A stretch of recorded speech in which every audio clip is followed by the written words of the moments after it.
Aloha, I'm Dr. Paul Ho. Thank you for giving me the opportunity to talk about our novel non-surgical aortic valve replacement system. First, I would like to apologize not being there in person. I'm just having a bit of a problem finding coverage over the holidays. However, I do have all of my contact information on the last slide. Please call me, email me after my talk, and I would be more than happy to discuss further with you about our program. First, let me remind you about me.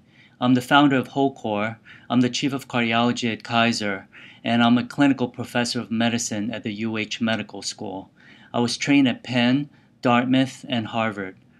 Of my experiences as a researcher in the medical device area, I would like to highlight my relationship with Boston Scientific, where I serve as a medical advisory board member. Boston Scientific may be a potential investor of HOCOR in the future. And of course, the disease we're talking about is severe aortic stenosis. It is a debilitating disease resulting in death in 1 to 3 years. Current standard of therapy is open heart aortic valve replacement. There are many reasons why open heart surgery will not be mainstay. The high cost, high risk nature of open heart, and the lack of adequate access to most people is a real big issue. There is a new approach in replacing the aortic valve through a catheter, or sometimes it's called minimally invasive technique. This is the space that HOCOR is competing in.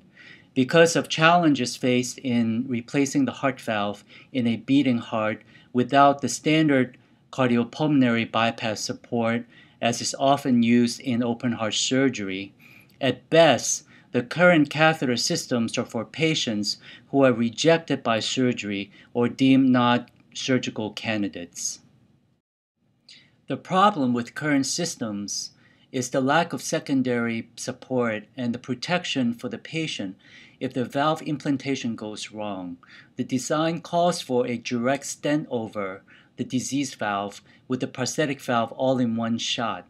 The HOCOR system has the advantage of a built-in temporary aortic valve that can take over the function of the native valve while it is being worked on, which include complete removal of the old disease valve before replacing it with a new prosthetic valve.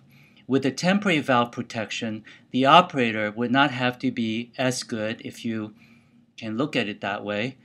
Less complications will occur, and many more patients can be serviced. The current market spread is as follows. In the US alone, only about half the patients who are in need to have their aortic valve replaced actually get the open heart surgery. The rest are either too sick to undergo open heart surgery or don't want to have such an invasive procedure. The current catheter-based valve replacement systems are only approved in Europe for those who cannot have surgery, comprising of only about 5% of the market share. The HOCOR system is designed to service all patients in need of aortic valve replacement. Therefore, the HOCOR circle of market share encompasses those who cannot have surgery, those who can have surgery, and those who refuse to have open heart surgery but willing for a much less invasive approach. This market is huge, with many factors for growth. In the US alone, the market is estimated to approach 1 million procedures per year if the procedure can be done through a catheter, and over 20 million procedures per year globally. Think of the developing countries where they cannot afford open heart surgery, but can now have this much less expensive and invasive procedure. This is indeed a huge market. Multiple market projections have put this non-surgical aortic valve replacement procedure at a multi-billion-dollar range in the next 10 years. At some level, we're really not competing with the current catheter models, as shown in the red column here, because none of them has a built-in temporary valve support system. In fact, there is only one experimental model out there trying to develop a temporary aortic valve as we are. It is called the parachute valve as listed in the blue column. Even though the parachute valve has undergone a few animal experiments, there is no delivery system nor an overall strategy for valve replacement. Hence, it is just a temporary valve. The HOCOR system has both the temporary valve and the entire aortic valve replacement system all in one package, capable of using the current valves or the HOCOR's valve implant prosthesis. Important points about the HOCOR system are circled in red in the yellow column, in that we are designed to be the most minimally invasive, capable to service the largest number of patients. A conservative estimate for reimbursement for the HOCOR system is over $30,000 to $40,000 each. While the cost to make each HOCOR device is in the order of a few $100s.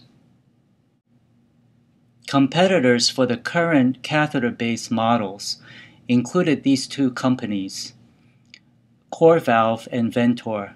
Both spent approximately 5 to 8 years in development with venture and corporate support, and both were sold in the year 2009 in the range of $300 to $700 million.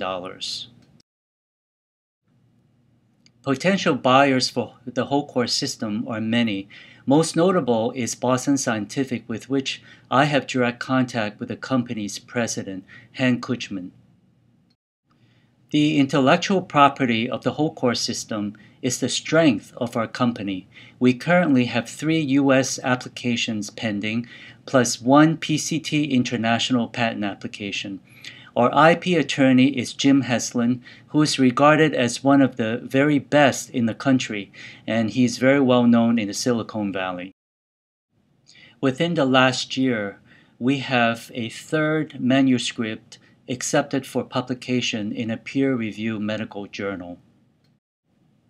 Since we last talked, HOCOR has added 2 journal publications, 1 U.S. patent application to our credentials as noted in the previous slides. We have also built a prototype for flow model testing as shown in the pictures below. The results were so promising that we submitted a paper for journal publication recently. To date, I have contributed $150,000 of my own money into the company. I would like to raise an additional $500,000 to continue feasibility experiments in animal and lab models. In 1 year, we should be ready for Series A financing, which will allow for a prototype development toward human use. About 5 years from now, I believe the HOCOR system will be ready for human studies, and at that point, the company will be ripe for acquisition, similar to CoreValve and Ventor's experiences. The budget for the first year with your money will be appropriated as follows. Most will be spent in R&D, some will be spent in legal fees and running a small office. Also in the first year, we are interested in starting an advisory board and to continue our success in R&D to further our opportunities for the next round of funding. I am also working with an accomplished cardiac surgeon, Dr. Kevin Murray, who has worked on the Jarvik 7 artificial heart in the past, and Dr. Saibal Kar, who is a world-renowned cardiologist specializing in catheter-based heart valve therapies. So I'm looking for $500,000 of bridge financing with 15% warrants and 6% interest rate. Also to note that we do have a comfort letter.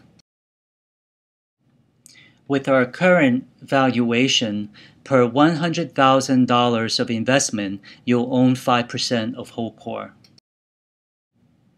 Based on CoreValve and Ventor's journeys, HOCOR's future should be the same or better as shown. 5 years from now, we should be worth in the order of $300 million. Please contact me.